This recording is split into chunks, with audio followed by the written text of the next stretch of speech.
तिरंगे के मान का ख्याल कौन रखेगा? आखिर सेना और तिरंगे के सम्मान की रैलियां राजनीतिक क्यों हो चली हैं? क्योंकि पूर्व सीएम अशोक गहलोत ने तिरंगे के मान सम्मान को लेकर बीजेपी आरएसएस पर सवाल उठाए तो बीजेपी ने भी इस पर पलटवार किया। क्या कुछ रहा है सियासी गलियारों में, रिपोर्ट में समझिए आप मौका था थे उसमें कभी भी हिंदुस्तान का साथ नहीं। तिरंगे के सम्मान पर सियासत, आन बान शान पर सवाल, गहलोत पर बीजेपी का पलटवार। ऑपरेशन सिंदूर की सफलता पर सेना के सम्मान में क्रेडिट लेने के होड़ पर चल रही सियासी बयानबाजी तिरंगे के अपमान तक पहुंच गई है। दरअसल कांग्रेस देश भर में जय हिंद सभा का कार्यक्रम कर रही है। इसी क्रम में बाड़मेर में कांग्रेस नेताओं ने सेना के शौर्य की तारीफ की तो वहीं सरकार पर भी निशाना साधने से नहीं चूके। पूर्व सीएम अशोक गहलोत ने बीजेपी आरएसएस पर निशाना साधा, तंज कसते हुए कहा कि इनका बस चले तो तिरंगा खत्म कर दें और आरएसएस के झंडे को राष्ट्रीय झंडा बना दें। क्षेत्र में तिरंगा यात्रा निकाल रहे हैं, इनका कोई मकसद नहीं है फौजों को शाबाशी देने का, इनका मकसद राजनीति के फायदा उठाने का, राजनीतिक रूप से। जैसे कोई युद्ध जीत लिया हो, अरे 4 तो तुम पकड़ नहीं पाए हो जो मार के चले गए हम लोगों को। पूरा देश के हर परिवार में उसका शोक है, अभी तो भूले नहीं है। आपने उनको पकड़ने में आप असफल रहे, वो मर गए जिंदा पता नहीं आपको। पाकिस्तान सुपुर्द करेगा कि आपको ये वादा आपने लिया नहीं, किस मुंह से बात करते हो तिरंगे यात्रा निकालने। अशोक गहलोत का बयान सामने आया तो बीजेपी ने भी पलटवार किया। बीजेपी के वरिष्ठ नेता राजेंद्र राठौड़ ने कहा कि कांग्रेस झूठ, फरेब और पाखंड की त्रिवेणी है। इस प्रकार का बचकाना बयान देकर राष्ट्र भक्तों का अपमान किया है। और गहलोत साहब ने तिरंगा यात्रा और तिरंगे पर सवाल कर डाले। शायद वो भूल गए कि तिरंगा यात्रा राष्ट्रभक्त हमारी देश के सेना और सैनिकों के मनोबल और समर्पण को देखकर उनकी बहादुरी को एक तरह से धन्यवाद के रूप में सभा निकाल रहे हैं। उधर बीजेपी प्रदेशाध्यक्ष मदन राठौड़ भी गहलोत पर बरस पड़े। कांग्रेस के जय हिंद रैली पर कहा कि हुजूर आते आते थोड़ी देर कर दी, पर कोई बात नहीं, अब थोड़ी सद्बुद्धि हो रही है तो अच्छी बात है। सद्बुद्धि ले रहे हैं तो ठीक बात है, मैं इसका स्वागत करता हूँ। वो जय हिंद रैली कर रहे हैं तो मैं इनका स्वागत करता हूँ, लेकिन बड़ी देर कर दी। वो मैं गीत का वो नहीं सुना रहा हूँ आपको। खैर, बीजेपी की तिरंगा यात्रा हो या कांग्रेस की जय हिंद सभा, दोनों का मकसद सेना का मान बढ़ाने का है, लेकिन अब ये सियासी वार पलटवार में बदल गई है। Bureau report, news 18 Rajasthan.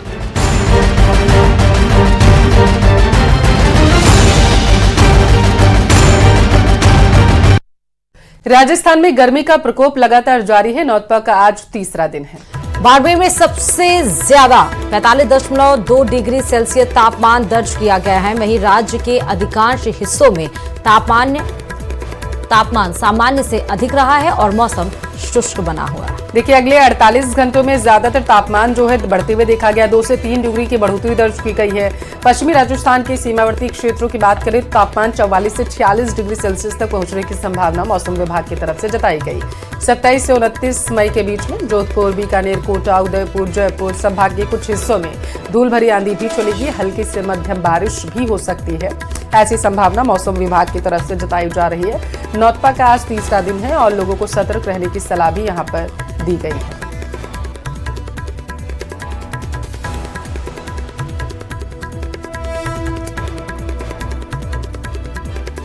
तो क्योंकि नौतपा की शुरुआत होनी थी 9 दिन भीषण गर्मी, क्योंकि सीधे सूर्य की किरणें धरती पर पड़ती हैं। हालांकि फसल के लिहाज से ये नौतपा काफ़ी ज़्यादा महत्वपूर्ण माना जाता है, लेकिन इसके पहले आप देखिए किस तरह से मौसम ने यू टर्न लिया था। तेज़ आंधी, तेज़ अंधड़ और बारिश की वजह से कई जिलों को नुकसान भी पहुंचा था, लेकिन एक बार फिर से भीषण गर्मी का दौर शुरू हो चुका है। लोग अब परेशान हैं।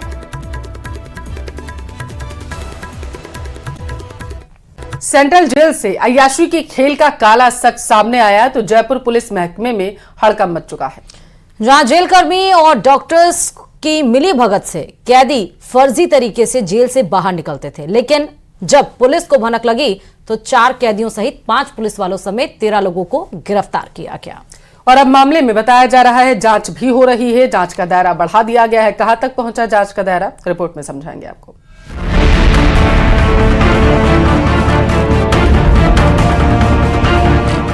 जेल से अय्याशी का खेल, कैदी गर्लफ्रेंड और सिपाही, सेंट्रल जेल का काला सच।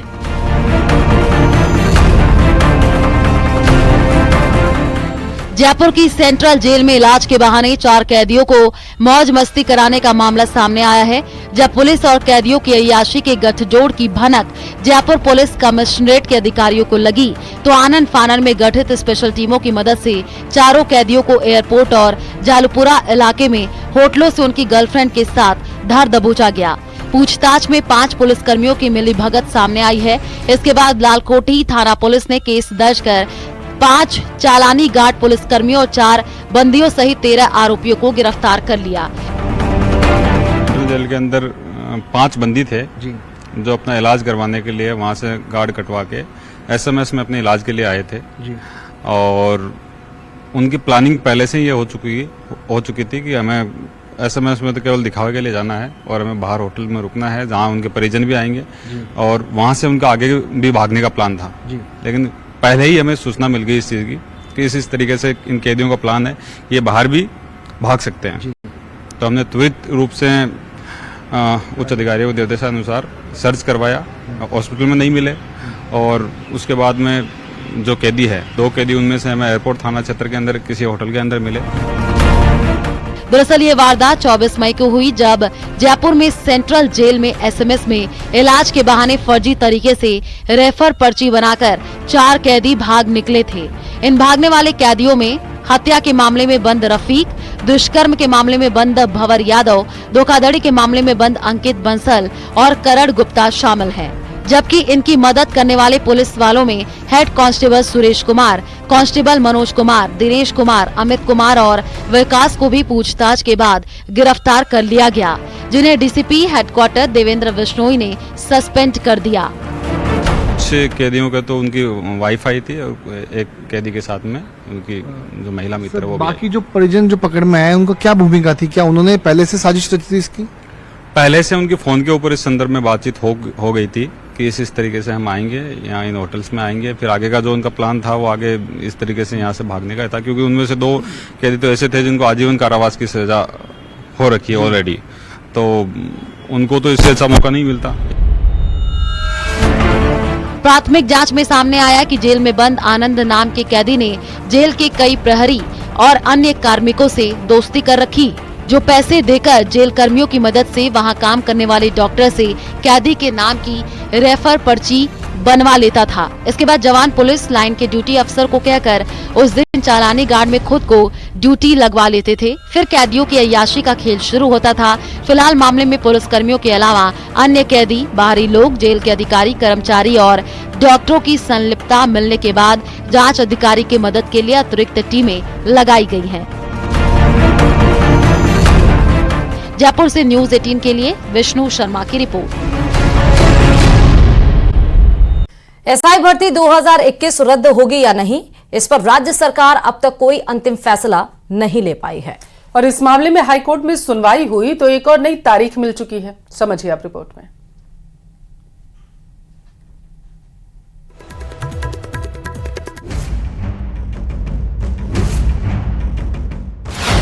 एसआई भर्ती परीक्षा पर सस्पेंस बरकरार, चेतावनी सख्ती के बाद नई तारीख। सरकार को 1 जुलाई तक मोहलत। 2021 की एसआई भर्ती परीक्षा असमंजस बरकरार है। हाईकोर्ट की चेतावनी और सख्ती के बाद भी राज्य सरकार अब तक कोई ठोस निर्णय नहीं ले पाई है। ऐसे में सरकार ने एक बार फिर हाईकोर्ट से समय मांगते हुए 1 जुलाई तक की मोहलत ले ली है। अब 1 जुलाई सरकार की तरफ से जवाब पेश किया जाएगा, जिसकी जानकारी अतिरिक्त महाधिवक्ता विज्ञान शाह ने कोर्ट में दी। सरकार की ओर से दलील दी गई कि हाईकोर्ट के निर्देश पर 20 मई को कैबिनेट सब कमेटी की बैठक बुलाई गई थी, लेकिन 24-25 मई को नीति आयोग की बैठक के लिए मुख्यमंत्री भजनलाल शर्मा दिल्ली चले गए। जयपुर नगर निगम हेरिटेज की साधारण सभा की बैठक में हंगामा हुआ है। विपक्षी पार्षदों ने वेल में आकर जमकर नारेबाजी की, जिससे सदन का माहौल गर्म हो गया और बैठक स्थगित करनी पड़ी। देखिए इसी पर यह रिपोर्ट। नगर निगम हेरिटेज की बैठक में फिर हंगामा। कांग्रेस पार्षदों ने वेल में आकर की नारेबाजी। हंगामे के बीच 6 मिनट में 6 प्रस्ताव पास।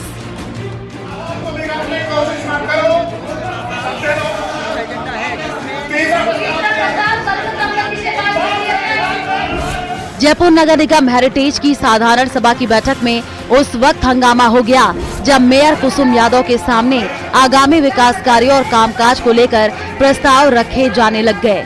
इस बीच कांग्रेस पार्षदों ने पिछली बार की साधारण सभा की मीटिंग के प्रस्तावों के प्रगति पर चर्चा की मांग करने लगे और देखते ही देखते सदन के अंदर का माहौल गर्मा गया।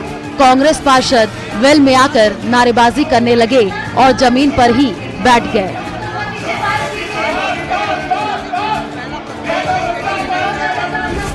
उधर भारी शोर शराबे और हंगामे के बीच बिना किसी चर्चा के महज 6 मिनट में 6 प्रस्ताव पास हो गए।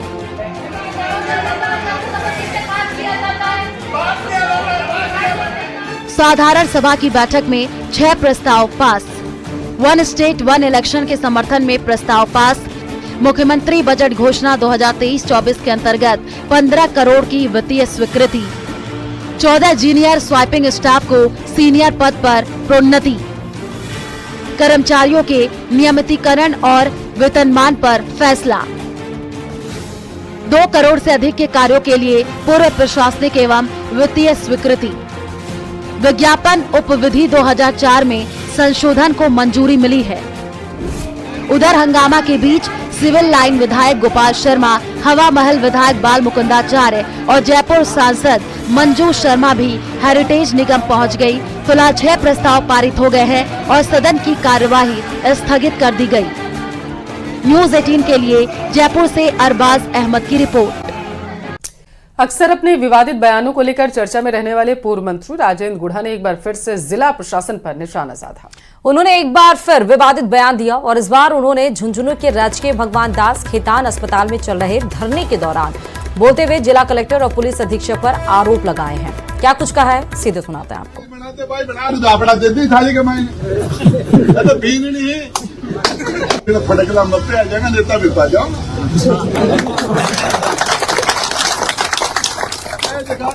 पुलिस वाला है, एसपी कलेक्टर है, तो नेता की लुगाई ही है। तो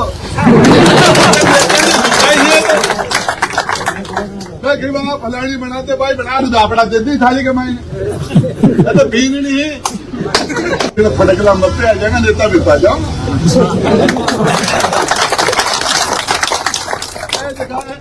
पुलिस वाला है।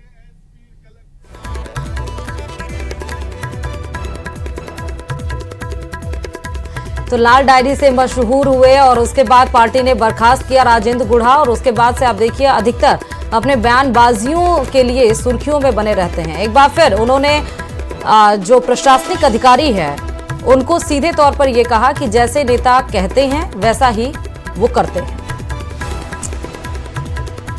तो गुढ़ा को लेकर कलेक्टर और एसपी पर नेता जैसा कहते हैं वैसा ही करते हैं आरोप लगाया गया है। गुढ़ा ने कहा कि जो कलेक्टर होते हैं और एसपी होते हैं इन पर यह गंभीर आरोप उनकी तरफ से लगाया। देखिए, नेताओं के इशारे पर काम करने का बेहद ही गंभीर आरोप ये लगाया है सियासी गलियारों में। अब जो है इस बयान को लेकर के उठापटक मची हुई है।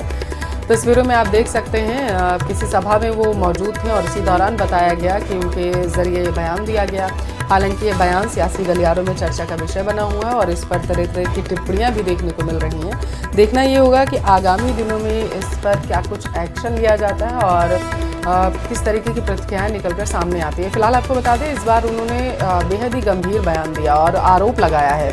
भगवान दास खेतान अस्पताल में धरने के दौरान उन्होंने बोला है। और चलिए खबरों में आगे बढ़ते बताते चलें कि प्रदेश में कोरोना के नए वेरिएंट ने चिंता बढ़ा दी है। स्वास्थ्य विभाग के अनुसार राजस्थान में अब तक 24 कोरोना केसेस की रिपोर्ट सामने आई है। देखिए, चिंता की बात यह है कि 9 केस कुछ घंटों में ही सामने आए हैं, जो हैरान करने वाले हैं और यही वजह कि सतर्क रहने की सलाह दी जा रही है। रिपोर्ट में समझिए आप।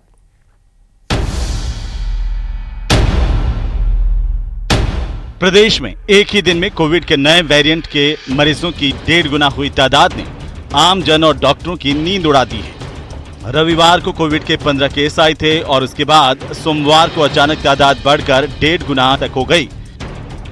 इनमें से एक 26 साल के व्यक्ति की राजधानी के राजस्थान अस्पताल में मौत हो गई। हालांकि जिस मरीज की मौत हुई वो पिछले 2 महीने से टीबी का इलाज करवा रहा था। 24 तारीख को उसके कोविड पॉजिटिव होने की पुष्टि हुई थी और 25 तारीख यानी कि रविवार को उसकी मौत हो गई। अस्पताल के डॉक्टरों का भी कहना है कि यदि कोई व्यक्ति पहले से लंग्स या हृदय से जुड़ी बीमारी से ग्रस्त है तो उन्हें खास एहतियात की जरूरत है। कोविड के केसेस ये पाया गया है कि इम्यूनोसप्रेस्ड पेशेंट्स में ज्यादा पाए जाते हैं, जैसे diabetes, heart diseases, lung disease. ऐसे लोगों को अधिक सतर्क रहने की जरूरत है। फिलहाल कोविड के नए वेरिएंट के बढ़ते मरीजों की तादाद चिंता का विषय है। चिकित्सा विभाग से मिली जानकारी के अनुसार राजस्थान के अलग अलग जिलों में कोरोना के केस देखने को मिले हैं, जिसमें कुल 15 मामले सामने आए। इनमें से जयपुर से 6, जोधपुर और उदयपुर से 4-4, बीकानेर, फलोदी, सवाई माधोपुर और कुचामन से 1-1, अजमेर में 2 केस सामने आए हैं। कुचामन में एक 2 माह की बच्ची कोरोना की चपेट में आ गई है, जिसे जोधपुर के एम्स में भर्ती किया गया है। बच्ची की हालत अभी स्थिर बताई जा रही है। इसके अलावा 27 साल और 68 वर्षीय मरीज भी इसकी चपेट में आए हैं। राजस्थान में कोरोना के कहां कितने केस हैं? जयपुर में 6 मरीज, जोधपुर में 4, उदयपुर में 4, डीडवाना में 3, अजमेर में 2, बीकानेर में 1, फलौदी में 1, कुचामन में 1 और सवाई माधोपुर में 1 मरीज सामने आया है। इसके अलावा अभी फिलहाल जो राजस्थान में मरीजों की संख्या है वो जयपुर में सबसे ज़्यादा 6, इसके अलावा जोधपुर, उदयपुर में 4-4 और अजमेर में 2 और इसके अलावा बीकानेर, फलौदी और सवाई माधोपुर में 1-1 मरीज फिलहाल जो है कोविड पॉजिटिव है। डॉक्टरों का भी कहना है कि इसका बचाव जो है कोविड के तरीके से ही किया जाए, जैसे कोविड के वक्त में किया गया था। इसके अलावा जो मरीज़ पहले से किसी और बीमारी से ग्रस्त हैं उन्हें इसमें ज़्यादा एहतियात बरतने की ज़रूरत है। स्वास्थ्य विभाग ने कोविड-19 और स्वाइन फ्लू के मरीजों के लिए अलग ओपीडी की व्यवस्था की है और जीनोम सीक्वेंसिंग के लिए निर्देश जारी किए हैं। राज्य में कोविड के मामलों में वृद्धि के बावजूद स्वास्थ्य विभाग ने स्थिति को नियंत्रित बताया है और लोगों से घबराने की बजाय सतर्क रहने की अपील की है।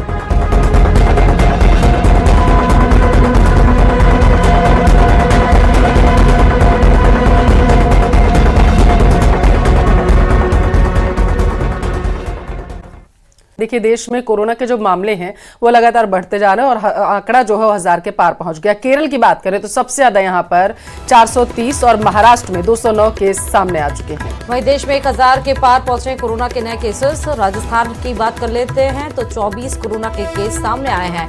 जयपुर में कोरोना के नए वेरिएंट से पहली मौत की पुष्टि भी की गई है।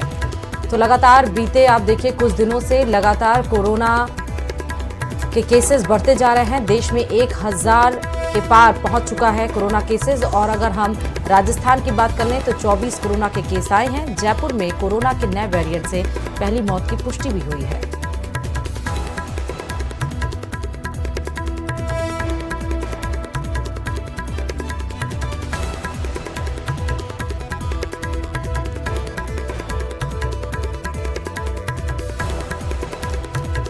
तो जयपुर में नए वेरिएंट को लेकर हालांकि नया वेरिएंट JF.1 बताया जा रहा है, जिसके लक्षण सामान्य है, लेकिन उसके बाद ये पहली राजस्थान की बात की जाए तो पुष्टि है मौत की और जयपुर में कोरोना के नए वेरिएंट से पहली मौत की पुष्टि हुई है। इसके पहले 2 केसेस सामने आए थे। जिसमें मौत की पुष्टि देश में यानी कि हुई थी, और अब राजस्थान के जयपुर से ये कोरोना के नए वेरिएंट से मौत की पुष्टि हुई है। हालांकि चिकित्सा मंत्री गजेंद्र सिंह खिंडसर ने साफ तौर पर यह कहा था कि हेल्थ मिनिस्ट्री की ऐसी कोई रिपोर्ट नहीं आई है जिसमें यह बताया जाए कि यह वेरिएंट घातक है, और पैनिक जैसी कोई सिचुएशन परिस्थिति फिलहाल ना देश और ना दुनिया में है। हालांकि सारी एडवाइजरी जारी कर दी गई है, फिर भी सभी अस्पताल प्रशासन को कि सारी जितनी भी गाइडलाइंस उनको फॉलो किया जाए, और कोरोना को लेकर जो सेपरेट वार्ड्स हैं, जो वैक्सीन है, उन सबको कराया जाए। और बार बार ये भी कहा जा रहा है कि जो लोग, चाहे बुखार हो, सर्दी हो, जुकाम हो, आपको बॉडी पेन हो, इस तरह की कोई लक्षण अगर आपके बॉडी में आते हैं तो आप कोरोना ज़रूर टेस्ट कराइए, और जिनको कोरोना पाया जा रहा है उनको हेल्थ डिपार्टमेंट यानी स्वास्थ्य महकमा ये कह रहा है कि आप जीनोम सीक्वेंसिंग कराइए ताकि कोरोना का कौन सा वेरिएंट है वो पता लगाया जा सके।